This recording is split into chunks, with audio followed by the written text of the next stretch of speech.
Bienvenue dans cette vidéo dédiée à l'analyse on-chain. Alors, je rappelle où on se situe dans notre roadmap to the moon and beyond, autrement dit dans notre chemin jusqu'à la lune et même encore plus loin. On a vu la première partie sur pourquoi investir en crypto, la deuxième partie avant d'investir en crypto. On est toujours dans la troisième partie, comment investir en crypto. Dans le module numéro 1, analyser le marché crypto pour prendre des décisions optimales. Et donc, la vidéo numéro 4, l'analyse on-chain. Alors, pour te montrer un petit peu à quoi ça va ressembler encore cette vidéo, je te montre ma présentation. Alors, pour parler sommaire, il va y avoir comme d'habitude une première partie sur ce qu'il faut retenir, ensuite une première partie dédiée à l'analyse on-chain, la partie santé du réseau Bitcoin et Ethereum, ensuite une deuxième partie dédiée aux acteurs du marché crypto et les flux de capitaux entre ces acteurs, et une troisième partie sur analyser les zones potentielles de top et de bottom avec un paquet d'indicateurs. On finira par une mise en pratique très ludique avec un tableau qui récapitule tout ce qu'on aura vu dans ce module-là. Puis encore une fois, une petite section pour aller plus loin avec quelques liens utiles. Alors, nous voilà dans l'analyse on-chain. L'analyse on-chain, grosso modo, à quoi ça sert? L'analyse on-chain, ça permet d'identifier les tops et les bottoms sur un cycle de 4 ans, et ce en observant les comportements des différents acteurs. Tu vas voir toutes les manières possibles d'analyser le marché grâce à l'analyse on-chain. On-chain, qu'est-ce que ça veut dire? Ça veut dire donc sur la chaîne de blocs, on va pouvoir en fait voir ce qui se passe sur la chaîne de blocs, en extraire des données, les traduire dans des graphiques et du coup comprendre ce qui se passe dans le marché. Je te donne plus de détails tout de suite. Alors, ce qu'il faut retenir de ce module, le principal, c'est que déjà, on a vu dans l'analyse de cycle que la majorité investit dans les marchés à risque au pire moment, quand tout le monde en parle donc. Comprendre les cycles générés par la psychologie de masse et chercher à aller à contre-courant, c'était la première étape. Maintenant, sache que la plupart des acteurs, même expérimentés, vont investir à l'aveugle, sans voir ce qu'il se passe vraiment en arrière-plan du marché. En même temps, pour le savoir, il faut être un insider, ça veut dire avoir accès à des informations avant tout le monde. Un insider, c'est quelqu'un qui est donc à l'intérieur de la machine. Les autres, donc ceux qui ne sont pas des insiders, vont se faire surprendre et perdre leur argent au profit de la smart money, donc ceux qui sont expérimentés, et des manipulateurs de marché, donc les gros acteurs qui eux sont informés. Dans le marché des crypto-monnaies, avec l'analyse on-chain, donc littéralement l'analyse de la chaîne de blocs, puisque blockchain ça veut dire la chaîne de blocs, on peut voir ce qui se passe en arrière-plan du marché. On peut savoir ce que font les gros acteurs et les petits investisseurs, ce que font les nouveaux et les anciens investisseurs, donc les expérimentés. On peut voir ce que font les mineurs, on peut voir ce que font également les échanges crypto comme Binance, les liquidités qu'ils possèdent et comment ils les gèrent. On peut voir comment les capitaux circulent entre toutes ces classes d'acteurs et on peut voir qui est en profit, qui est en perte et à quel point. Alors concrètement, comme je te disais, comment ça fonctionne? Les blockchains étant transparentes et publiques, il est possible d'en extraire les données, donc on peut voir les dates des transactions, les volumes, donc les montants transférés, de quelle adresse à quelle adresse, et du coup on peut savoir exactement qui possède combien de bitcoin et comment ils se comportent. On peut traduire donc ces comportements des investisseurs grâce à un ensemble d'indicateurs, il en existe plus de 300, et moi j'utilise l'outil Glassnode. Donc dans Glassnode il y a plusieurs tiers. Le tiers que j'utilise maintenant, c'est le tiers 2. Avant, j'utilisais le 3, mais il coûte plus de 10 000 $ à l'année. Donc, le tiers 2, si ça t'intéresse, tu peux y accéder. Ça coûte 29 $ par mois. Franchement, je trouve que c'est vraiment utile. Et j'ai un lien. Si tu cliques sur le lien que tu vois juste ici, tu auras 10% sur ton abonnement à Glassnode. Pour pouvoir accéder à tous ces graphiques, tu vas voir à quel point c'est utile. Donc, dans ce document, je vais te présenter ce qui me semble être le plus actionnable et qui est disponible dans le tiers numéro 2. Il y a beaucoup de choses très intéressantes dans le tiers 3, mais j'estime que évidemment tu ne vas pas payer 10 000 $ l'année pour pouvoir avoir accès à ces graphiques, donc je te donne ce qui est évident dans les graphiques du tiers numéro 2. On suit principalement ce qui se passe sur Bitcoin, car le marché est dirigé par Bitcoin, mais tu peux également analyser d'autres blockchains, dont Ethereum, et voir ce qui se passe sur ces réseaux-là. Mais il faut garder en tête que c'est toujours Bitcoin qui dirige le marché. Alors, pour parler un peu plus de manière un peu plus familière, concrètement, à quoi ça sert l'analyse on-chain? Alors on va imager. On parlait, dans les cycles, on parlait de vagues.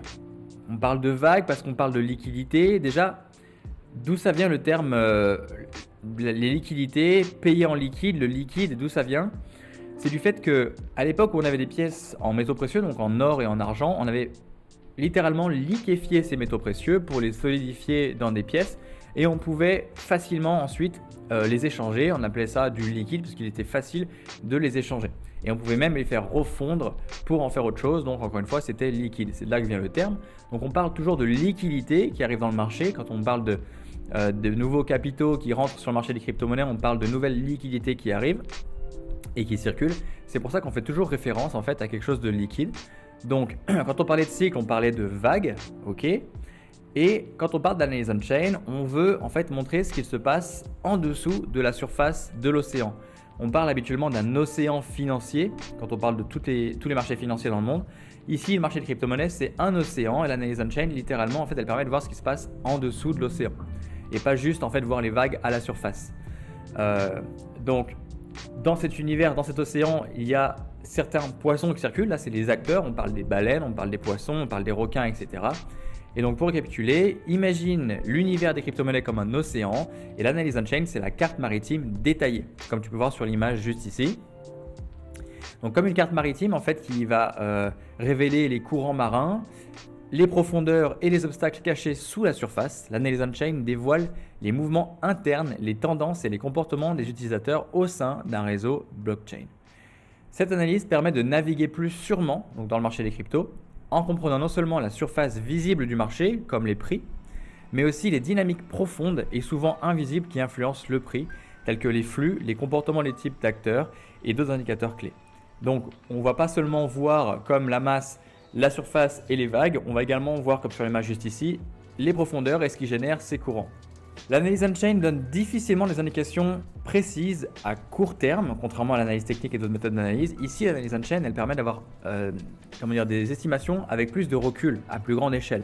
Donc elle permet d'identifier des tendances pour anticiper des retournements de marché à moyen, long terme, anticiper des tops et des bottoms sur le cycle de 4 ans. C'est surtout pour le cycle dans sa globalité que c'est utile les on-chain. On s'en sert aussi pour contrôler l'état de santé et l'adoption d'une blockchain. Donc c'est toujours bien de savoir si une crypto-monnaie ou une techno est adoptée. C'est la première évidence en fait qui nous dit si on doit être investi ou pas dans ce marché. Et en fait pour du coup analyser on-chain, on va regrouper tous nos indicateurs dans 3 catégories. Enfin moi je l'ai classé en 3 catégories. Il y a une première donc comme je te disais qui est dédiée à la santé du marché. Une deuxième catégorie où là on va en fait observer ce que font les classes d'acteurs et les flux des capitaux. Comment ils s'échangent les crypto-monnaies. Enfin là on parlera surtout de Bitcoin. Et une troisième catégorie qui est dédiée à essayer de timer les tops et les bottoms. Tu verras, on fera ça grâce à des sortes de moyennes mobiles et aussi des indicateurs bornés avec des zones d'accumulation et des zones de distribution. C'est tout pour l'introduction, j'espère que c'est clair. On passe à la partie santé du réseau. Alors, on va d'abord commencer par tout ce qui concerne la sécurité de Bitcoin. Dans la partie de la formation où j'expliquais, enfin la masterclass Bitcoin, comment fonctionne le minage, etc. Tu retrouveras plus de détails et des choses imagées. Là, on va revenir rapidement dessus. La monnaie Bitcoin est universellement adoptée car elle repose sur un système qui apporte de la confiance. Et oui, la blockchain, elle apporte de la confiance puisqu'on enlève l'acteur central qui est par exemple la banque. Elle est sécurisée par ce qu'on appelle la preuve de travail. En anglais, c'est Proof of Work. C'est le protocole, le système qui fait que ça fonctionne. C'est la technologie en elle-même, la preuve de travail. Des milliers d'ordinateurs autour du monde, donc ce sont les mineurs, valident les transactions en résolvant des équations complexes et sont rémunérés en Bitcoin par le protocole de façon autonome. Donc les mineurs, ce sont des ordinateurs branchés sur Internet avec l'application Bitcoin installée qui vont résoudre des équations hyper complexes pour aller valider les transactions Bitcoin. C'est le moyen qui a été inventé pour sécuriser la blockchain. Donc tous ces ordinateurs-là, en fait, ils sont en compétition pour gagner ces récompenses qui sont les bitcoins. Et ça va être la course à l'ordinateur le plus puissant. C'est pour ça que les mineurs, ils doivent sans cesse renouveler leur parc de machines. Plus l'activité totale de tout le réseau, donc les mineurs, est élevée, plus le réseau est sécurisé et donc plus il est difficile / impossible de l'attaquer. Plus il est sécurisé, plus la confiance est là, donc plus le marché a confiance en cette technologie et donc plus l'adoption grandit. Et quand l'adoption grandit, la valeur de Bitcoin aussi grandit. Alors on veut en premier lieu s'assurer que l'activité des mineurs reste élevée. Pour ça, on va surveiller 2 indicateurs qui sont parallèles, le hash rate d'un côté et la difficulté de minage de l'autre. Donc tu peux voir sur ma présentation, tu verras dans le doc support, il y a des icônes de liens. Je t'ai mis les liens vers Glassnode, vers tous les graphiques. Et j'ai mis, quand il y avait besoin, des moyennes mobiles sur certains graphiques. Donc, tu peux cliquer là pour aller directement sur Glassnode, voir les graphiques que je t'indique. Alors, le hash rate, qu'est-ce que c'est? Concrètement, c'est la vitesse à laquelle les ordinateurs du réseau Bitcoin travaillent pour aller traiter ces transactions, résoudre ces équations complexes. La vitesse, elle est calculée en hash par seconde. Un hash, qu'est-ce que c'est? Un hash, c'est donc une tentative de résoudre une équation, puisque chaque ordinateur va tenter des centaines, voire des millions de fois de résoudre des équations jusqu'à ce qu'elle y arrive. C'est ce protocole complexe qui fait que le réseau est sécurisé. Ici, donc dans le graphique qui est en bas là, à gauche, on voit la quantité totale de hash que l'ensemble du réseau déploie pour résoudre toutes les équations, donc valider les transactions. Plus le taux de hachage est élevé, plus il est coûteux et difficile pour les mauvais acteurs d'essayer d'attaquer le réseau Bitcoin. Puisque déjà, un type d'attaque qui existe, c'est ce qu'on appelle l'attaque 51%. Un mauvais acteur, il va devoir disposer de plus de 51% de la puissance totale de calcul du réseau pour essayer de falsifier une transaction, d'attaquer le réseau Bitcoin. Et ça, combien ça coûterait aujourd'hui? Eh bien, pour détenir 51% de la puissance de calcul aujourd'hui, il faudrait déjà déployer 69 milliards de dollars juste en machines. Il faudrait acheter plus de 23 millions d'ordinateurs. Donc là, je te parle début 2024. Et il faudrait en plus dépenser plus de 90 millions de dollars par jour en électricité pour essayer de falsifier une transaction. Donc, bonne chance pour y arriver. Et surtout pour te procurer les 23 millions de machines. C'est sûr que le réseau va tout faire pour que ça n'arrive pas. Donc un hash rate élevé, ça indique donc un réseau qui est sain, qui est très décentralisé, avec beaucoup de mineurs actifs et une confiance élevée en Bitcoin. Alors en parallèle, il y a la difficulté du minage. Plus il y a de mineurs, plus il est difficile de gagner des Bitcoins car le minage est limité à un bloc environ toutes les 10 minutes. Ça veut dire que c'est pas parce qu'il y a plus de mineurs qu'on va miner plus de Bitcoin, enfin valider plus de transactions et miner plus de Bitcoin. Pour assurer cette limite d'un bloc en 10 minutes, le protocole va ajuster automatiquement la complexité des équations. On appelle cela la difficulté du minage. Quand le hash rate augmente, la difficulté augmente pour que les nouveaux bitcoins ne soient pas créés trop vite. Si le hash rate diminue, la difficulté diminue. Cela assure qu'un seul bloc soit créé environ toutes les 10 minutes, suivant ainsi le calendrier d'inflation de Bitcoin. Aujourd'hui, on est à peu près à 19 millions de Bitcoins qui ont été minés. Pour arriver aux 21 millions de Bitcoins, il nous faudra environ 100 ans encore. Donc une difficulté en hausse signifie aussi une adoption en hausse. Un taux de hachage et une difficulté de minage en hausse, ça signifie qu'il y a de plus en plus de mineurs, qu'il y a de plus en plus qu'il y a une adoption croissante et que le prix va augmenter. Ça, c'était la sécurité de Bitcoin. Maintenant, concernant la sécurité d'Ethereum, qui utilise un protocole différent. Donc Ethereum, comme beaucoup d'autres blockchains, comme Solana et autres, est sécurisé par ce qu'on appelle la preuve d'enjeu et pas la preuve de travail. En anglais, on parle de proof of stake. Donc au lieu d'utiliser des ordinateurs puissants pour résoudre des équations mathématiques comme dans le minage, donc, avec la preuve de travail, dans la preuve d'enjeu, on va mettre en jeu, en anglais on dit on va staker, on parle de stake, une certaine quantité d'Ethereum dans un nœud, en anglais on appelle ça une node. Un nœud, c'est un ordinateur avec l'application Ethereum qui va donc recevoir ses Ethers. Donc autrement dit, on va confier à un ordinateur du réseau nos Ethers. Un nœud doit contenir au moins 32 Ethereum pour être considéré comme étant un validateur. Donc, un validateur, c'est un nœud qui va être rémunéré pour sécuriser le réseau Ethereum. Et à partir de là, c'est un système de loterie qui va choisir de façon aléatoire quel validateur récompenser pour chaque bloc créé sur la blockchain Ethereum. Le validateur gagnant recevra de nouveaux Ethers de la part du protocole Ethereum 2.0. Ils proviennent de la création de nouveaux Ethers, mais aussi des frais de transaction prélevés aux utilisateurs quand ils envoient des crypto-monnaies sur le réseau Ethereum. C'est un système plus économe en énergie que le minage, parce qu'on sait que le minage consomme beaucoup d'électricité. Et ce qu'il faut savoir, c'est que ça ne sert à rien de vouloir stacker plus de 32 Ethers dans un validateur, puisque ça n'augmentera pas les chances à ce validateur de recevoir une récompense. Et quand il la recevra, ça n'augmentera pas le nombre d'Ethers qu'il recevra en récompense. Donc il vaut mieux avoir plusieurs validateurs. Donc en somme, plus il y a de validateurs ici, plus le réseau est sécurisé et décentralisé. Plus il y a d'Ethers stackés, plus le réseau est sécurisé. Et donc plus il est sécurisé, plus il y a de la confiance, plus il y a d'adoption et donc la valeur d'Ethers augmente. C'est applicable à tous les réseaux, Solana, Avalanche, etc. Et on veut donc s'assurer que les deux données suivantes restent élevées. Et en fait, elles sont parallèles. Donc on parle du nombre de validateurs actifs et de la valeur totale d'Ethers qui sont stackés. Un nombre de validateurs actifs élevé indique donc un réseau sain, très décentralisé et avec confiance élevée en Ethereum. Et comme je disais, il n'y a pas d'intérêt à avoir plus de 32 Ethers par node. À droite, on voit le nombre d'Ethers verrouillés dans les contrats Ethereum. et à gauche le nombre de validateurs actifs. Le troisième et dernier point sur la partie santé du réseau. Alors là on parle de Bitcoin et Ethereum. Vous voyez sur les graphiques, orange c'est Bitcoin, en bleu c'est Ethereum. Ce qu'il faut savoir, c'est que la valeur d'un réseau est directement proportionnelle au nombre d'utilisateurs et à son usage. C'est ce qu'on appelle l'effet de réseau ou la loi de Metcalfe. On veut donc s'assurer que le nombre d'adresses sur le réseau soit croissant. Mais avoir beaucoup d'adresses ne veut pas dire que le réseau est utilisé, alors on regarde aussi la quantité d'adresses qui sont actives et aussi la valeur totale verrouillée dans des contrats intelligents. En anglais, on appelle ça la Total Value Locked, on dit TVL. Et avec ça, on va pouvoir juger de l'adoption d'une blockchain ou d'une autre application. On peut aller voir sur defilama.com, donc defilama.com, pour voir quelle est la TVL dans chaque application, chaque réseau. Ça permet de juger lesquels sont les leaders. Donc le nombre d'adresses non vides, le graphique que tu vois en bas à gauche, c'est en fait c'est le nombre d'adresses qui ont été créées depuis le début et qui n'ont pas 0 BTC, qui ont au moins une fraction de Bitcoin. En orange, voilà, on voit le nombre d'adresses à solde non nul et on voit donc cette croissance long terme.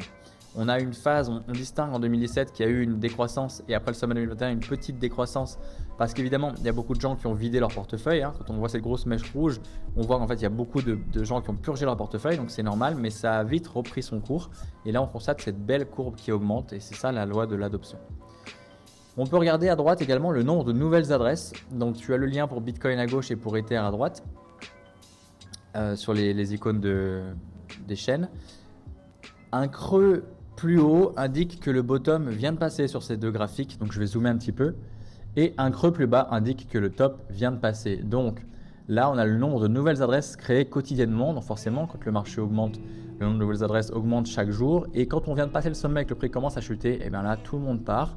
En fait il y a plus de nouvelles adresses qui sont créées chaque jour, donc cette donnée chute, et à partir du moment où on voit une tendance haussière commencer à se dessiner, on voit des creux de plus en plus haut, on peut comprendre qu'un bottom arrive. Du moins là, c'était un peu tôt, mais en termes de cyclicité, quand on croise l'analyse de cycle, on sait que dans cette fenêtre de temps ici, c'est la zone pour avoir un bottom de 4 ans. On voit un creux se dessiner, ça fait du sens que le bottom soit ici.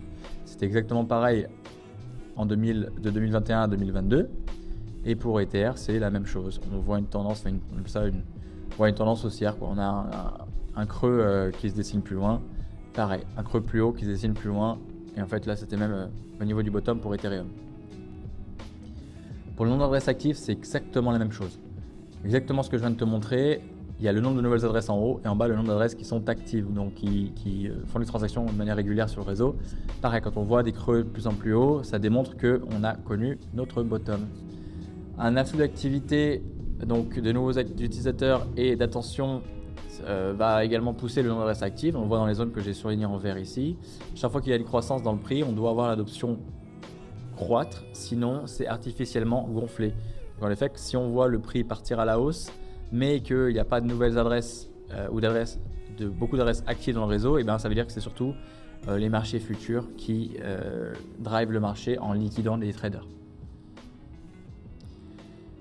C'est tout pour cette première partie sur la santé du réseau. Donc ça, la santé du réseau, c'est une partie qui est, c'est du fondamental. C'est pas vraiment ce qu'on va surveiller au quotidien. Je voulais juste faire un petit récap de cette partie fondamentale parce que c'est important de comprendre, se rappeler comment fonctionne la technologie et comment on base sa valeur. Maintenant, c'est là que ça va devenir vraiment intéressant. On va maintenant on va analyser les acteurs du marché et les flux de capitaux entre ces acteurs. Alors, on va regarder les flux de capitaux entre les investisseurs qui sont là depuis peu de temps et ceux qui sont là depuis longtemps. On appelle ça les short ou les long term holders et on appelle même les hodlers, ceux qui sont là depuis très longtemps. On parle des gens qui sont là depuis plus d'1 an. Donc on va regarder deux graphiques. Le graphique de droite qui est le seuil entre les long term et les short term holders. En fait, c'est la part de tous les bitcoins qui sont détenus par les investisseurs à court terme versus les investisseurs à long terme. Tu vois en rouge les investisseurs à court terme, en bleu les investisseurs à long terme. Et en bas, c'est la même chose. Mais c'est une manière un peu plus précise de comprendre quand les investisseurs à long terme commencent à vendre fortement leurs crypto, leurs bitcoins pour les donner aux investisseurs court terme, leur vendre. Donc ce qu'il faut comprendre, le premier on appelle ça the first principle en anglais, en fait le premier fondement, c'est que les bitcoins changent de main en cours de cycle. Ok, ça passe des petits acteurs vers les gros, des anciens vers les nouveaux et inversement à certains moments du cycle. Donc les short-term holders en français, ce sont les détenteurs à court terme. C'est le titre donné aux investisseurs qui ne conservent leur bitcoin que sur une courte durée. Cette cohorte fait référence aux investisseurs qui recherchent des profits rapides ou aux investisseurs non expérimentés. Donc on appelle ça en anglais la dumb money, entre guillemets l'argent débile, qui arrivent seulement au sommet de cycle. Pour les distinguer, on suit la quantité de bitcoin qui ont bougé depuis moins de 5 mois, donc de 155 jours. Les long-term holders, c'est l'opposé, en français donc les détenteurs à long terme. C'est le titre qui est donné aux investisseurs qui conservent leur bitcoin sur une longue durée. Cette cohorte fait référence aux investisseurs expérimentés, on appelle ça la smart money, donc l'argent intelligent, qui accumule tôt dans le cycle avec une stratégie long terme, et donc là c'est notre profil. Et donc pour les distinguer, on suit la quantité de bitcoin qui n'ont pas bougé depuis plus de 155 jours, donc de 5 mois. Sur le graphique du haut, je te disais, on voit la répartition des bitcoins en circulation. Et si tu ajoutes les deux, si tu ajoutes la quantité des short-term holders et des long-term holders, enfin la quantité détenue de chacun, tu aperçois qu'on n'est pas à 19 millions parce qu'on a en fait de ce graphique déduit les bitcoins qui sont considérés comme perdus et le portfolio de Satoshi Nakamoto.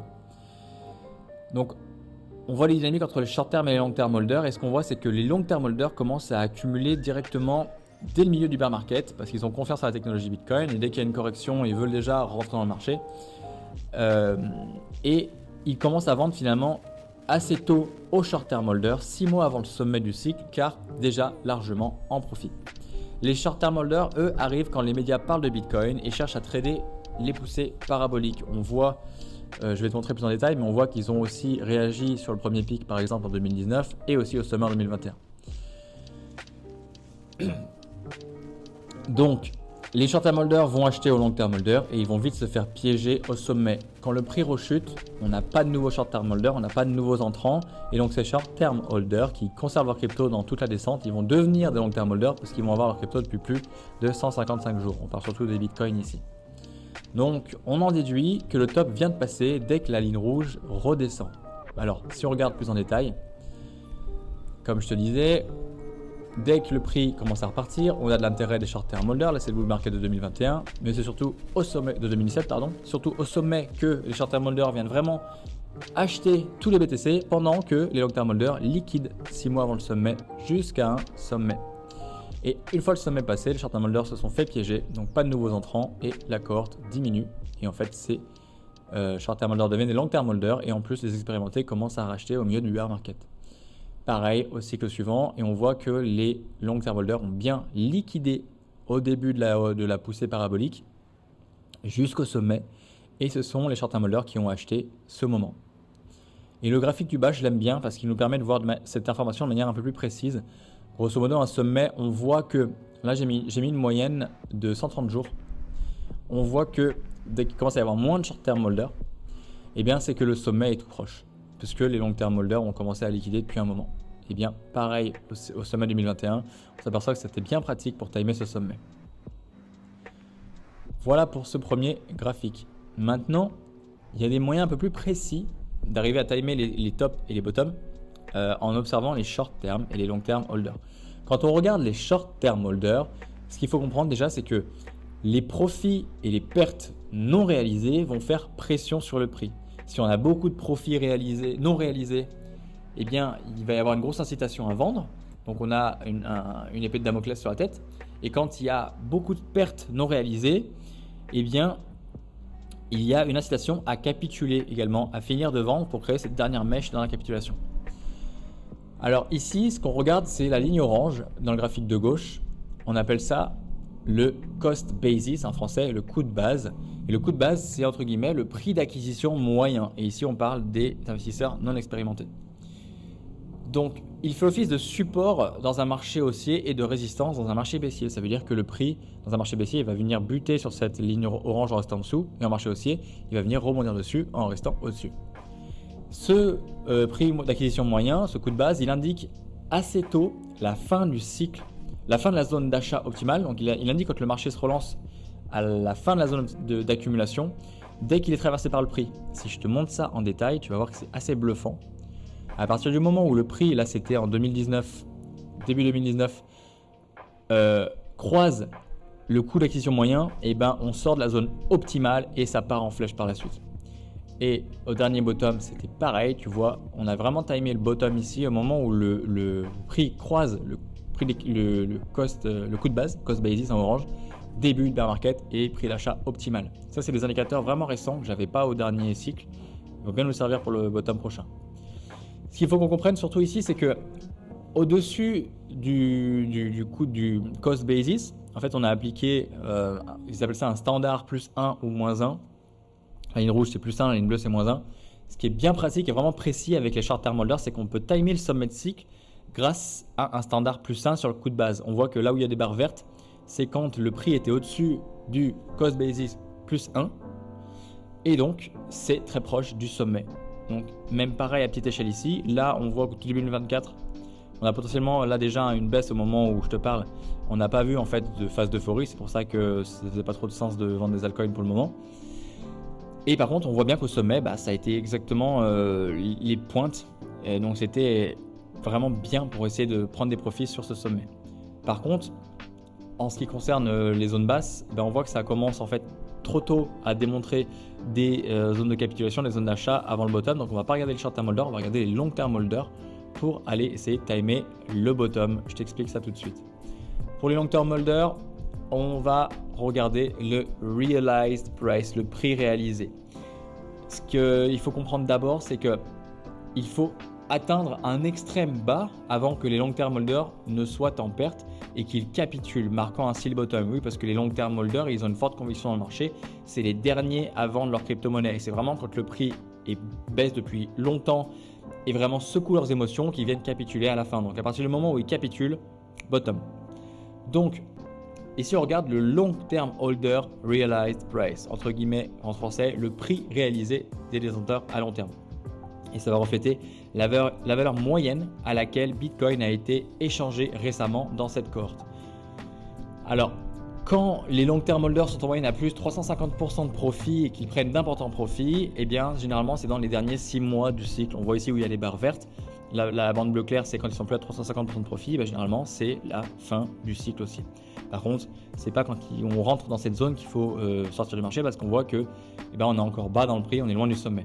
Par contre, là, comme je te disais, c'est pratique. Si on regarde les moments où ils sont à plus de 25% de perte, c'est le moment où ils capitulent et généralement, c'est le bottom de cycle. Donc, on voit les barres rouges ici sous la bande bleue foncée.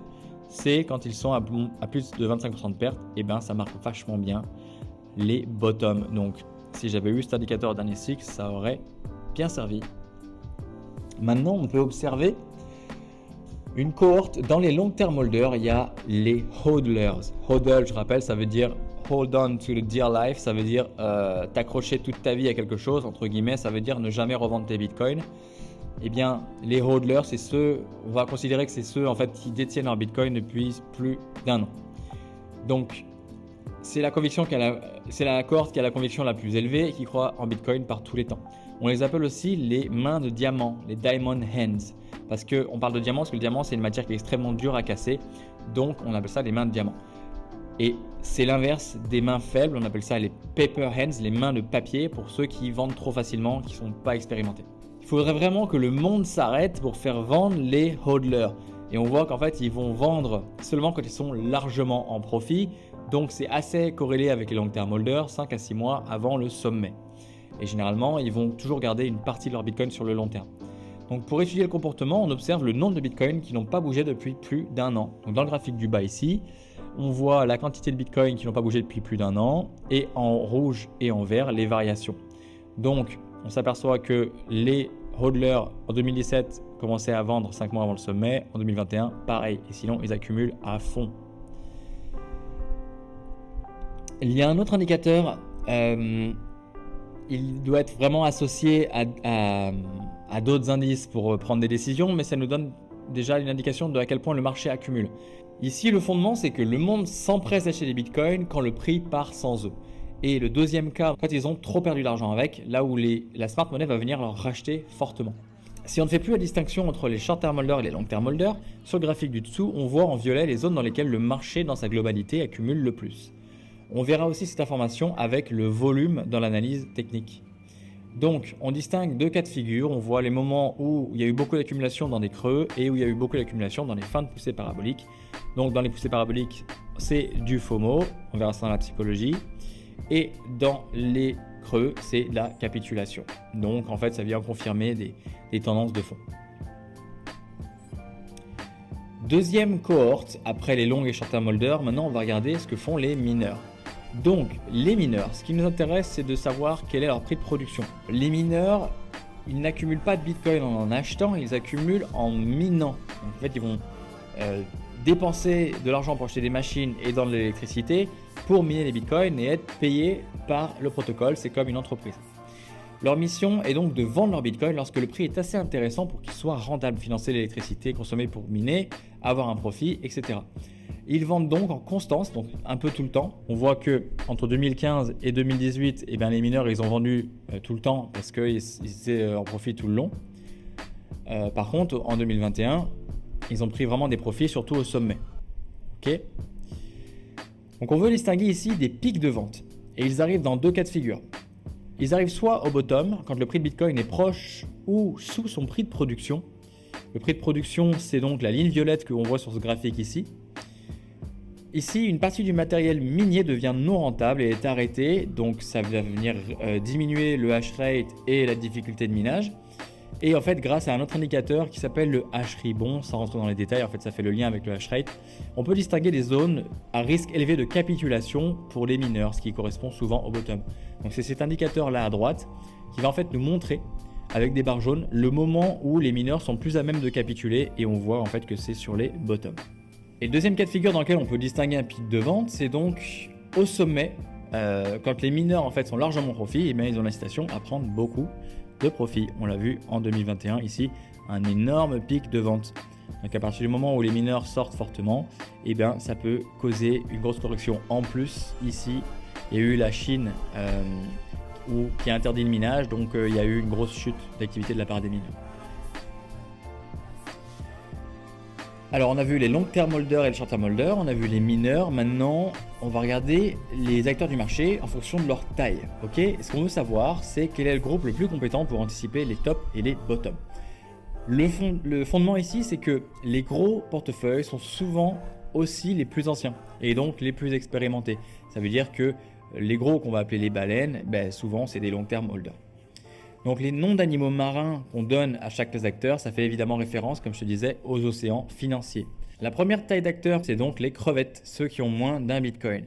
Et ce qu'on voit avec les crevettes, c'est qu'ils sont en constante accumulation depuis 2009, donc on ne va pas suivre cette cohorte puisque c'est simplement une courbe d'adoption en croissance. Les crabes, ceux qui ont 1 à 10 Bitcoins, sont les investisseurs moyens. On va dire moyens, ça veut dire ceux qui ont un petit peu d'expérience dans le marché. Ils prennent peu de profit. Ce qu'ils font surtout, c'est qu'ils accumulent et ils réaccumulent quand le prix diminue. Et s'ils vendent et qu'ils rachètent, souvent ils le font au même prix à leur seuil de rentabilité, puisque psychologiquement, ils veulent surtout ne pas perdre de Bitcoin plus que de réaliser des gains. La troisième classe d'acteurs qui là est vraiment intéressante, c'est ce qu'on appelle les poissons. C'est ceux qui ont entre 10 et 100 Bitcoin et eux, ce sont les investisseurs expérimentés. Ils anticipent bien les sommets et prennent de bons profits. Souvent, ce sont les early adopters, donc ceux qui sont là depuis longtemps dans le marché, les particuliers fortunés et les petites entités institutionnelles. Donc là, je te l'ai mis dans ce graphique. Les poissons, alors, ce qu'il faut voir déjà, c'est que les deux graphiques du haut, c'est les tiers 2 accessibles sur Glassnode et les graphiques du bas, c'est les tiers 3 que j'avais l'an dernier qui sont plus accessibles.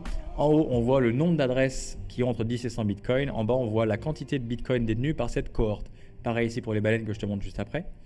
Donc, en fait, la quantité détenue, c'est un peu plus précis. C'est pour ça que j'aimais bien le regarder au dernier cycle. Mais on va déjà se contenter du nombre d'adresses. Et on s'aperçoit que comme les long-term holders, les poissons sortent juste avant le sommet. Donc, c'est une cohorte intéressante à suivre puisqu'elle a réaccumulé juste ici. Ensuite, la cohorte suivante, c'est les requins qui ont entre 100 et 1000 bitcoins et eux ne donnent pas de données vraiment fiables car c'est surtout en fait des baleines qui vont découper leur portefeuille global en plusieurs petits portefeuilles entre guillemets pour éviter en fait qu'on fasse du whale watching, ça veut dire qu'on les surveille et qu'on regarde leur comportement. Et aussi pour une question de sécurité parce que c'est dangereux d'avoir beaucoup de bitcoins dans un portefeuille évidemment. Et en fait, comme on peut voir sur le graphique qui est là à droite, comme je t'expliquais, là par exemple, au sommet de 2021, à un moment donné, on a vu les baleines venir découper, casser leur portefeuille et les découper en plein de petits portefeuilles pour ne pas être suivis au sommet et qu'on ne puisse pas comprendre ce qu'ils allaient faire. Et en fait, ils nous ont eu sur ce sommet et ils ont liquidé le marché et on ne les a pas vus venir. La cohorte qui nous intéresse beaucoup, donc, ce sont les baleines, ceux qui ont plus de 1000 bitcoins, les gros acteurs, et eux, ils sont responsables du dernier top, comme je le disais.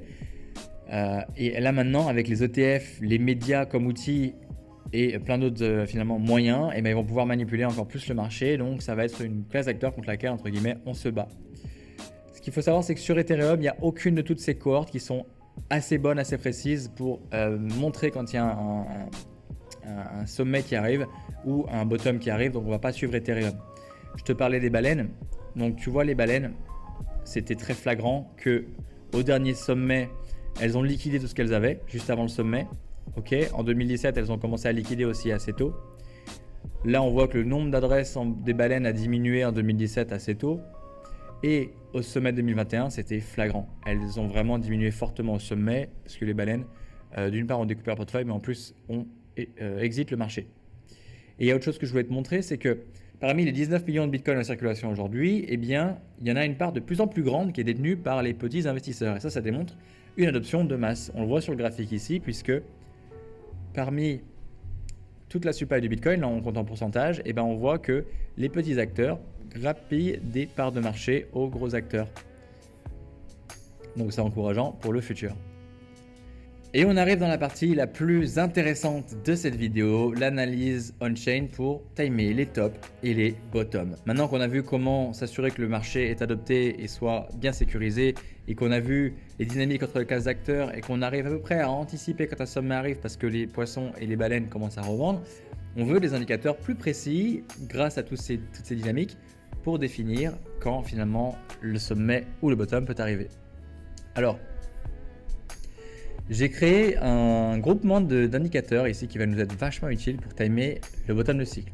Tu peux cliquer sur le lien juste ici pour aller voir cet indicateur. Si tu peux y accéder, c'est dans mon, entre guillemets, on appelle ça un workbench dans Glassnode. Ça veut dire que j'ai créé moi-même mon indicateur en couplant des indicateurs. Clique, tu verras si tu peux y accéder ou non. Sinon, je le mettrai dans le report de manière récurrente. Ce qu'il faut savoir, c'est que dans Glassnode Workbench, si tu l'utilises, attention de bien positionner tous les indicateurs sur le même axe. C'est écrit Y-axis, enfin Y-axis. Par exemple, tu peux tous les mettre sur l'axe numéro 1 pour t'assurer que tes lignes de couleur, comme tu vois ici, elles soient bien sur les bons niveaux. Alors, le fondement qu'il faut comprendre ici, c'est que le prix d'acquisition moyen et le prix de production moyen d'une commodité ou d'un actif, eh bien, ça va souvent agir comme un prix plancher. C'est rare que le prix d'une commodité s'échange pour moins cher qu'elle ne coûte à produire. C'est pareil pour le pétrole, pour l'or, pour le blé, peu importe. Ben, c'est pareil pour Bitcoin. C'est pour ça que toutes ces lignes-là, elles font effet de support. Pareil, c'est des indicateurs qu'on n'avait pas au dernier cycle. Donc là, ça va vachement nous aider pour le prochain bottom.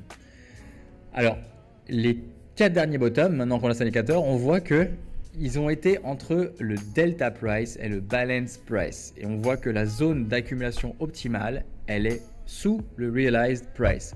Je vais t'expliquer ce que c'est et je vais te montrer en détail sur le graphique. Le realized price, donc le prix réalisé, c'est le prix d'acquisition moyen de tous les bitcoins. Lorsque le prix de Bitcoin est sous cette ligne, cela signifie que le marché est en moyenne en perte. Ça a duré 197 jours en moyenne au dernier bottom et ça correspond en fait à la zone d'accumulation d'un autre indicateur que tu vas voir après, enfin qui est là en dessous en fait, qui est le MVRVZ score. Je sais, c'est complexe, mais on s'en fout des termes, ce qui compte c'est d'avoir cet indicateur. En vert, c'est l'investor price, donc c'est le prix moyen auquel les mineurs ont vendu les bitcoins qu'ils ont gagnés. Ça veut dire que les mineurs minent les bitcoins, ils les conservent, petit à petit ils les vendent, et bien la blockchain enregistre le prix auquel chaque bitcoin a été vendu et on émet une moyenne historique. Le balance price, c'est une formule compliquée qui va donner la valeur équitable à laquelle les bitcoins ont été non seulement achetés, mais aussi transférés. C'est la valeur qui a été estimée juste par le marché. Le delta price, c'est le prix d'acquisition moyen de tous les bitcoins, moins la moyenne historique du prix de tous les bitcoins. Donc tu n'as pas besoin vraiment de comprendre comment sont faits ces indicateurs, c'est juste pour t'expliquer grosso modo d'où on sort ces graphiques. La WMA200, c'est la moyenne mobile, W c'est-à-dire Weekly Moving Average 200. Donc c'est la moyenne mobile du prix de Bitcoin sur 200 semaines. Elle était considérée en fait jusqu'à 2022 comme étant vraiment le support ultime, mais finalement on l'a percé pour le bottom de 2022. Donc aujourd'hui c'est plus vraiment l'indicateur phare, mais par contre ça pourrait vraiment servir de support sur des milieux de cycle. Alors, comme je te disais, les 4 derniers bottoms, ils étaient entre le delta price et le balance price, et la zone d'accumulation optimale était sous le realized price. Donc, le balance price en orange, le delta price en rouge, on voit que les bottoms étaient entre ces deux et que c'était sous le... Pardon, c'était entre le realized price en bleu et le delta price en rouge, et que sous le orange, je trouve que c'est la ligne la plus précise, c'est là où on peut estimer que c'est un bottom, sous le balanced price. On voit que là c'était pareil fin 2018, début 2019, même dans le crash de la grippe on est venu toucher le niveau investor price, et au bottom 2022, et ben c'est quand on est venu toucher cette ligne qu'on a connu le bottom. Donc j'aurais aimé aussi avoir ça avant. Et comme je te disais, le realized price, quand le prix est dessous, et ben il y a un indicateur qui nous le montre, c'est le MRV Z-score. Quand on est dans cette zone verte, on appelle ça la zone d'accumulation. C'est la zone optimale pour accumuler. Donc ça, c'est mes indicateurs que j'ai regroupés pour les niveaux de bottom. Donc ça, c'est vraiment le graphique ultime pour aller chercher les niveaux de bottom. Donc tu me diras merci au prochain bottom. Maintenant, pour timer les tops de cycle, j'ai fait la même chose avec d'autres indicateurs ce coup-ci. Il y en a qu'un que j'ai pas pu inclure à mon graphique ici, puisque c'est une formule beaucoup trop complexe. On appelle ça le terminal price. Ce qu'il faut que tu comprennes ici, le fondement, c'est que quand le prix s'éloigne beaucoup trop de sa moyenne historique à la hausse, et bien évidemment il est surévalué. C'est là qu'on voit une bulle. Alors, je te parlais du terminal price, on va commencer par celui-ci. Le prix terminal en français, qui prend en compte la durée de détention de chaque Bitcoin et le prix auquel il a été vendu dernièrement. Donc c'est une formule complexe que je ne peux pas reproduire, mais c'est quand même très précis pour indiquer le top. Tu peux aller sur lookintobitcoin.com en cliquant ici, et tu vas pouvoir voir en fait à partir du moment où les sommets se tracent au-dessus de cet indicateur. Tu vois, c'est quand même assez bluffant, comme c'était précis pour le sommet de 2017 et 2021. Maintenant, j'ai d'autres indicateurs à te montrer que j'ai compilés ici, qui sont sensiblement aux mêmes emplacements, presque aussi précis.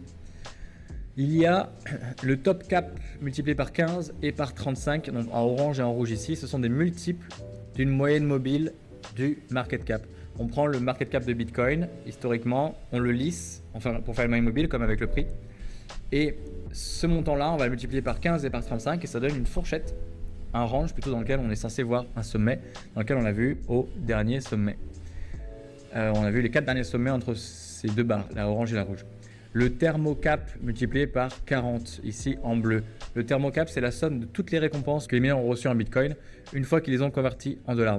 Et donc cette valeur, on va la multiplier par 40. En fait, elle donne une indication de la valeur que le marché a attribuée à la sécurité du réseau Bitcoin au fil du temps. Aujourd'hui, on parle de 54 milliards de dollars.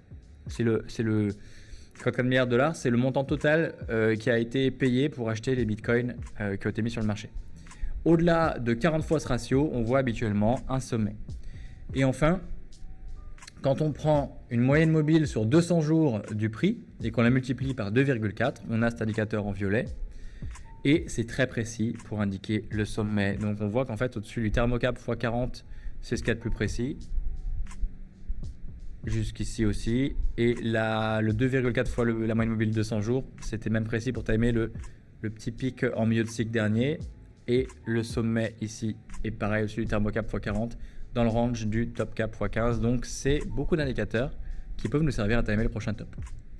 Maintenant, il y a d'autres indicateurs assez précis et même assez bluffants. Il y a le P-Cycle Top. Lui, il compare deux moyennes mobiles qui, quand elles sont divisées, en fait, elles donnent une approximation du nombre pi. Donc là, on est sur des maths pures. Quand on divise la moyenne de 350 par 111, et la moyenne de 111, on a 3,153, donc c'est à peu près pi qui est 3,14.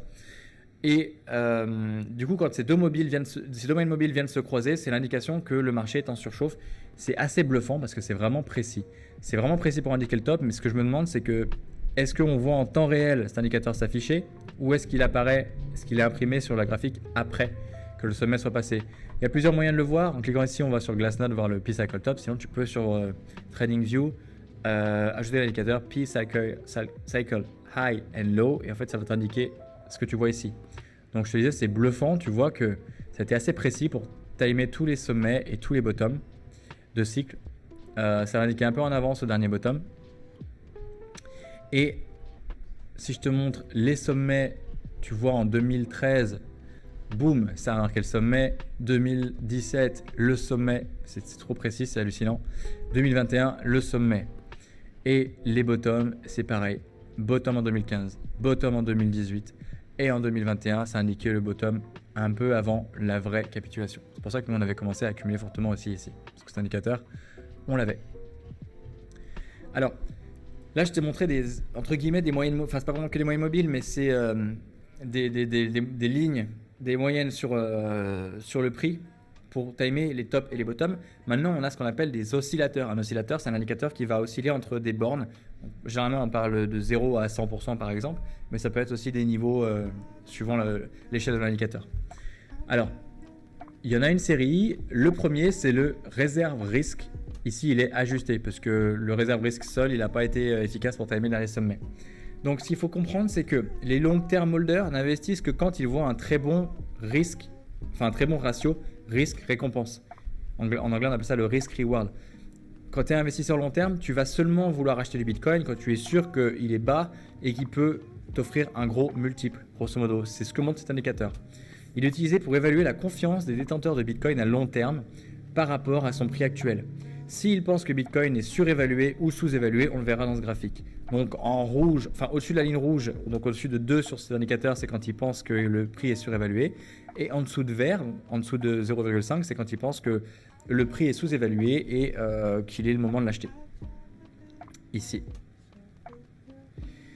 Donc on voit que ça correspond bien à la zone de distribution pour le sommet. Ok, donc on est dans la zone de vente et la zone d'accumulation assez longtemps avant le bottom et avant le top. Donc on n'est pas sur un indicateur extrêmement précis. Par contre, ça commence à donner une première indication. Ensuite, le Realized Hodl Ratio. En fait, ça, ce qu'il faut comprendre, c'est qu'on vend difficilement un actif auquel on croit fortement. Okay, si on le hold, on n'a pas envie de le vendre. Donc le Hodl Ratio, ça va comparer la quantité de Bitcoin détenue depuis longtemps avec celle détenue depuis peu de temps. Et cet indicateur, il pourrait être moins utile puisque de plus en plus d'investisseurs conservent leur Bitcoin sur le long terme et même au sommet. Mais voilà ce qu'il nous démontre. Quand on est au-dessus de 50 000 sur ce ratio, c'est la zone de distribution. Quand on est en dessous de 400, c'est la zone d'accumulation. Donc au-dessus, c'est quand beaucoup de Bitcoin anciens sont vendus. Cela indique un sommet de cycle.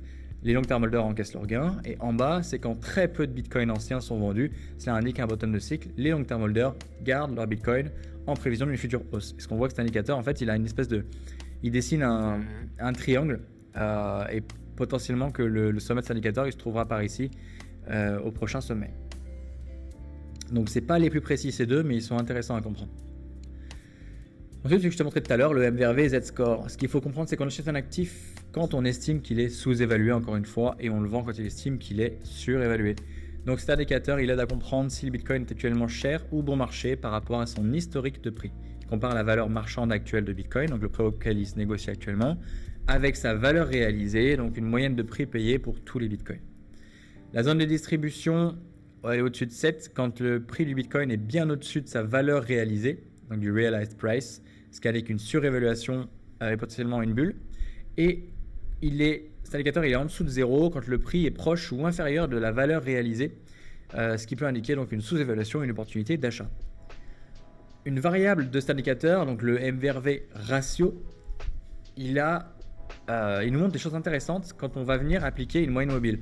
Donc on prend ce ratio MVRV sur le workbench dans Glassnode, on va l'avoir de base en orange et on va en ajouter un deuxième de MVRV ratio, mais on va appliquer une moyenne mobile de 180 jours.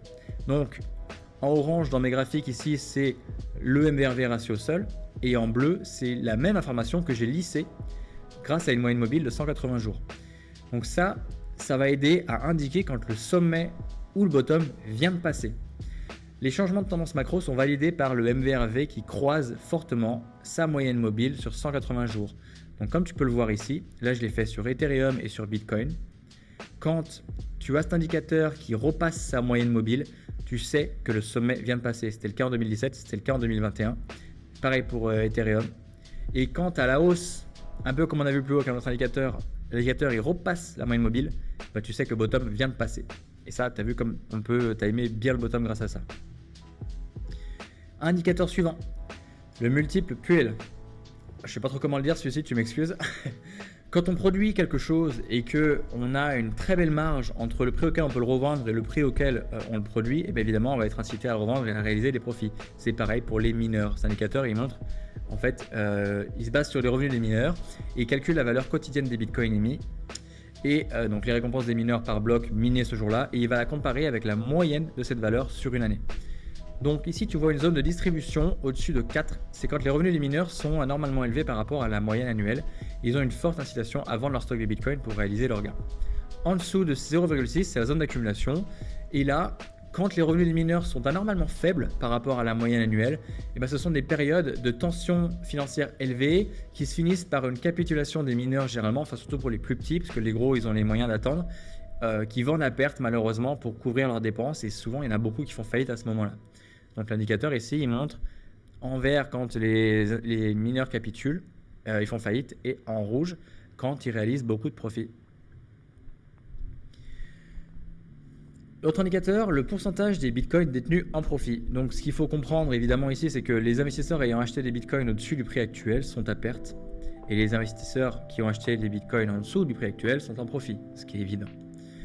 Dans les extrêmes, ils ont très envie de vendre. Quand tu es largement en profit, tu as envie de vendre pour réaliser tes profits. Quand tu es largement en perte, tu as envie de capituler parce que tu te dis que ça ne remontera jamais. Donc dans la zone de distribution, il y a donc en haut, ici, là par contre, ce qu'il faut bien comprendre, c'est que j'ai appliqué une moyenne mobile de 140 jours sur cet indicateur. Sinon, il n'est pas très précis.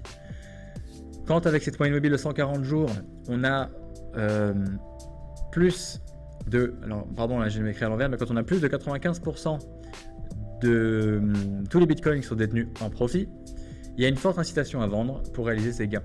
Voilà, donc on applique la moyenne mobile de 140 jours pour vraiment bien cibler les tops. Sans cette moyenne mobile, on voit très rapidement 100% des bitcoins qui sont en profit. Dès qu'on passe en fait le plus haut connu, on est pendant longtemps à 100% en profit, du coup ça monte plus rien. La zone d'accumulation, c'est quand moins de 50% de tous les bitcoins sont détenus en profit. Et là, il y a une forte incitation à capituler. Et pour le coup, pour le bottom, j'applique pas une moyenne de 140 jours, mais de 14 jours, donc elle n'est pas visible ici.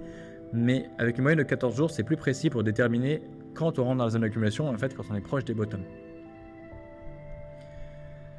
Les indicateurs suivants, le multiple meilleur. Donc, on achète un actif quand on estime qu'il est sous-évalué, encore une fois, et on le vend quand on estime qu'il est surévalué. Comme je te l'ai dit juste avant, le multiple meilleur se base sur l'historique du prix de Bitcoin. Il est calculé en divisant le prix actuel de Bitcoin par sa moyenne mobile sur 200 jours. Au-dessus de 2,4, c'est la zone d'accumulation, la zone de distribution, pardon, quand Bitcoin est surévalué et dans une phase de bulle, et en dessous de 0,8, c'est quand Bitcoin est sous-évalué dans une phase d'accumulation. Et en fait, lui, le multiple meilleur, il est très précis pour montrer un top. Ici, ici et ici. Ace Hopper, donc la Adjusted Spent Output Profit Ratio, mesure si les investisseurs vendent leur Bitcoin en profit ou en perte. Il regarde le prix auquel les bitcoins ont été achetés et le compare au prix auquel ils sont vendus. Le niveau 1 est la limite perte-profit. Donc le niveau 1, c'est la barre qui est ici. Quand on est au-dessus, on est moyennement en moyen profit. Quand on est au-dessus, le marché est en moyenne en perte. Quand on est dans la zone de distribution, c'est quand on est au-dessus de 1,5, 1,05 dans ce ratio avec une moyenne mobile encore ici de 90 jours. Okay, ce qu'il faut comprendre ici, le fondement, c'est que c'est au sommet que le plus de bitcoins seront vendus en profit, évidemment. Donc cet indicateur, il nous permet de voir ça. Ensuite, un autre indicateur, on veut voir encore une fois le ratio entre les profits et les pertes réalisées. Au sommet, il y a forcément beaucoup plus de profits réalisés que de pertes réalisées. Là, c'est un ratio qui est calculé en divisant la somme totale des profits réalisés par la somme totale des pertes réalisées. Il aide à comprendre si, dans l'ensemble, les investisseurs sur le marché d'une crypto-monnaie sont en situation de gain ou de perte. Les extrêmes aident à timer le top, au-dessus de 15 sur mon indicateur ici, avec une moyenne mobile de 90 jours encore une fois. et les bottoms en dessous de 0,5. Ok? Donc pareil, c'est un ratio entre les profits réalisés et les pertes réalisées. Évidemment, quand il y a beaucoup plus de profits réalisés que de pertes réalisées sur du long terme, eh ben, on est proche d'un sommet. Enfin, le momentum. Alors ça, c'est pas un indicateur borné pour le coup. C'est plutôt quelque chose qu'on va pouvoir comparer au RSI dans l'analyse technique.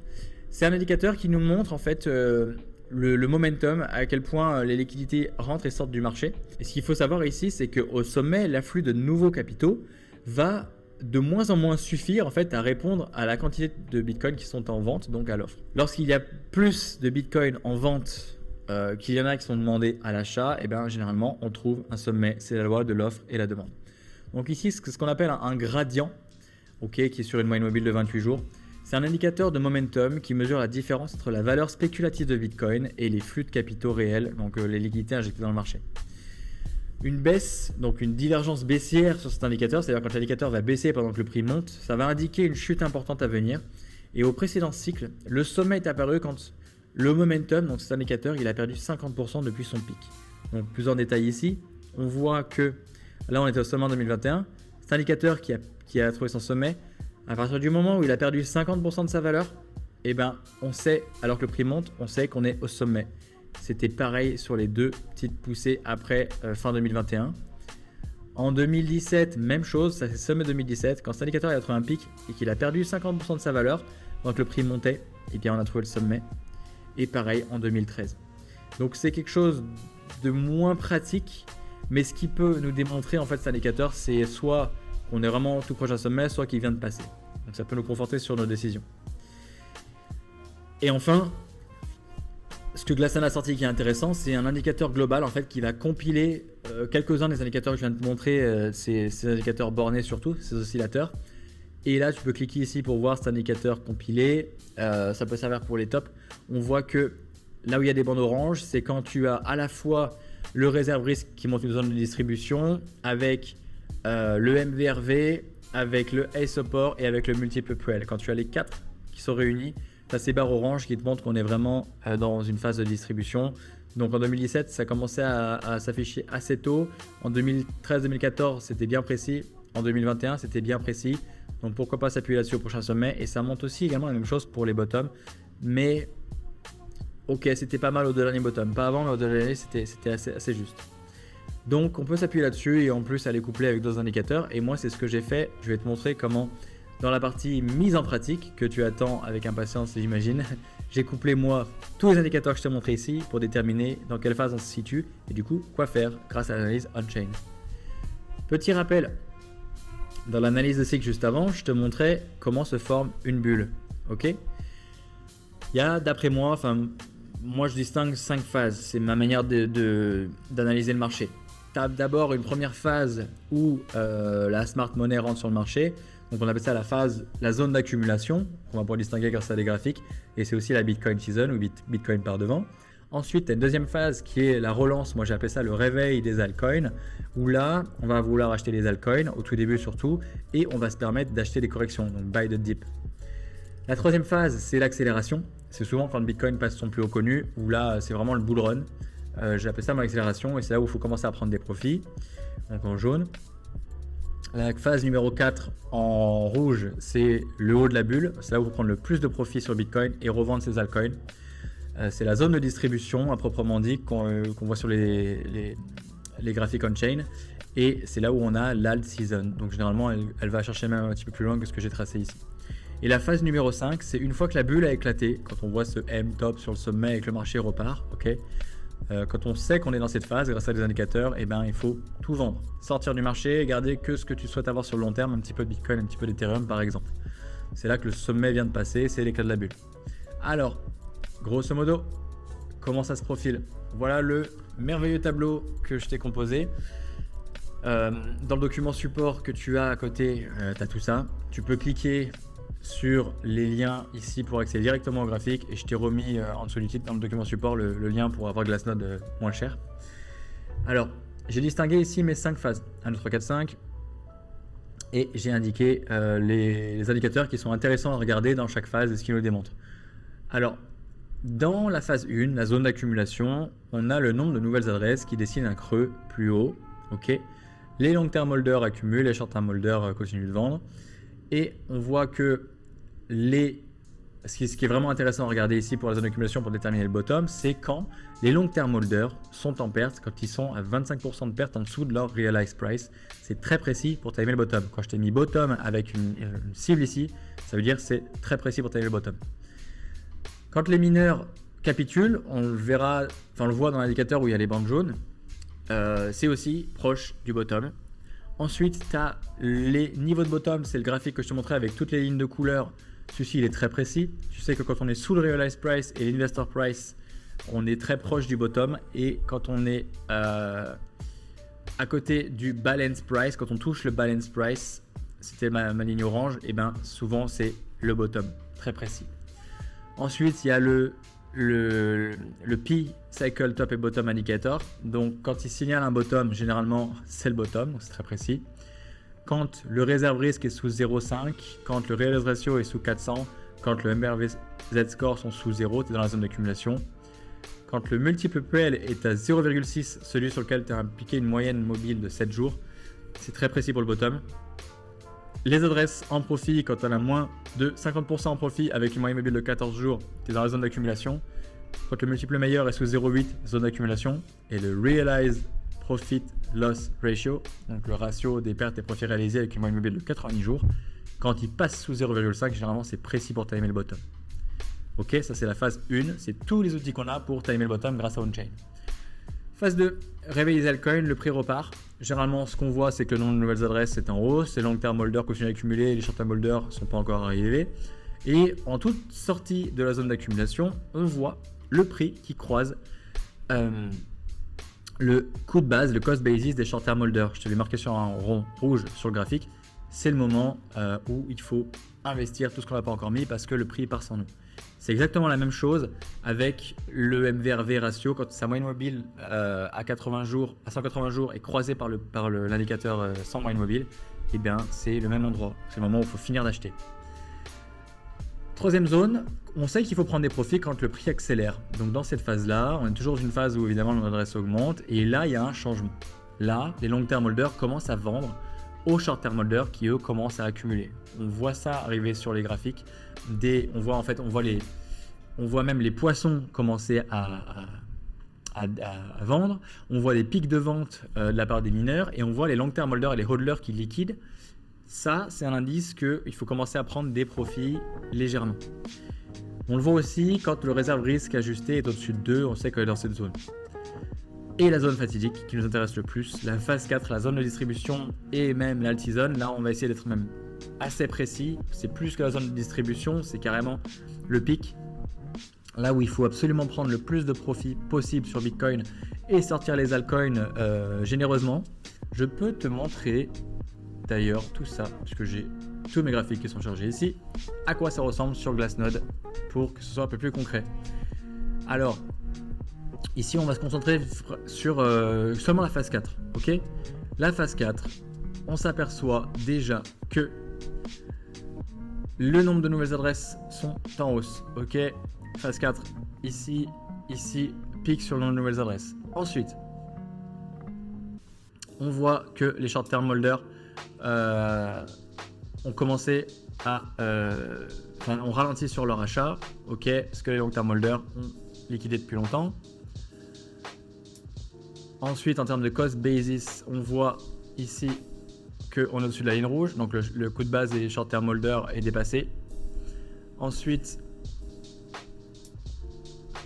on voit que les mineurs liquident fortement leur position. Les baleines, les poissons même, avant le sommet, ils ont commencé à vendre fortement. Donc là, c'était la zone d'accélération. Dans la zone de distribution plus proche du sommet, c'est les baleines qui ont liquidé fortement.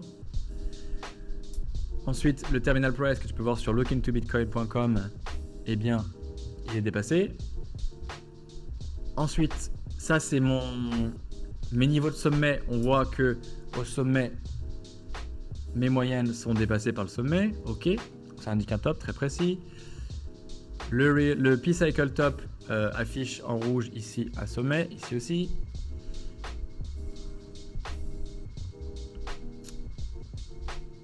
Le Realized Hodl Ratio est dans la zone rouge, ce n'était pas le cas au dernier cycle, c'est pour ça qu'on ne va pas forcément regarder cet indicateur. Le MVRVZ Score, lui, est dans la zone rouge, très proche du sommet, ok.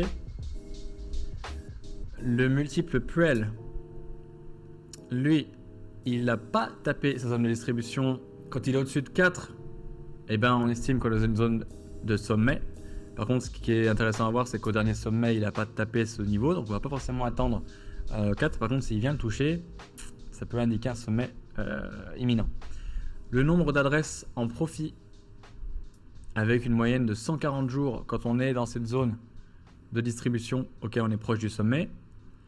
Ensuite, le Ace Hopper, quand on est au-dessus de 1,05. C'est ça, on est proche du sommet. Ensuite, le multiple meilleur, quand on passe au-dessus de 2,4 comme la zone rouge, ici, on est au-dessus du sommet. Le ratio de profit et perte réalisée, quand on est au-dessus de 15, donc à peu près ici, on est au sommet. Et enfin, mon gradient, quand il perd 50% depuis le sommet, eh bien, enfin depuis son pic, on sait qu'on est au sommet. Voilà, ça fait beaucoup de matière. Je pense que ça c'est vraiment l'outil optimal en termes de on-chain. J'ai jamais trouvé ça sur internet pour aller trouver dans quelle phase on se situe et prendre des décisions. Donc c'est un graphique qu'il faut que tu gardes absolument à côté de toi, celui-ci et celui-là pour tes analyses, et je l'intégrerai dans le report puisque il est vraiment très utile. Pour terminer cette vidéo sur les on-chain, on a passé beaucoup de temps ensemble, il y a eu beaucoup d'informations. On va juste finir sur les outils pour aller plus loin. Comme je te disais, tu peux, en cliquant ici, utiliser Glassnode, tu as 10% de réduction. Si tu ne l'as pas encore fait, en cliquant ici, tu peux avoir accès à TradingView avec 15 $ de réduction sur ton abonnement. Et des sources d'informations intéressantes. Si tu lis anglais et que ça t'intéresse vraiment les on-chain, tu peux aller voir les insights de Glassnode en cliquant ici chaque semaine. C'est leur blog entre guillemets où ils font leur propre analyse. Moi j'aime bien le lire aussi.